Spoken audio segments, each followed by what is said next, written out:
நிலத்தினில் நிழல் விட ஏங்குவே நிழல் விழுந்த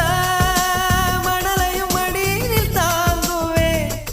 உடையனை எடுத்து என்னை உடுத்து நூலாடை கொடி மலர் இடையினை உறுத்தும் ரோஜா உன் பேர் மெல்ல நான் சொன்னதும் என் வீட்டு ரோஜாக்கள் பூக்கின்றன ஒரு நாள் உனை காணாவிடில் எங்கே உன் அன்பென்று கேட்கின்றன நீ வந்து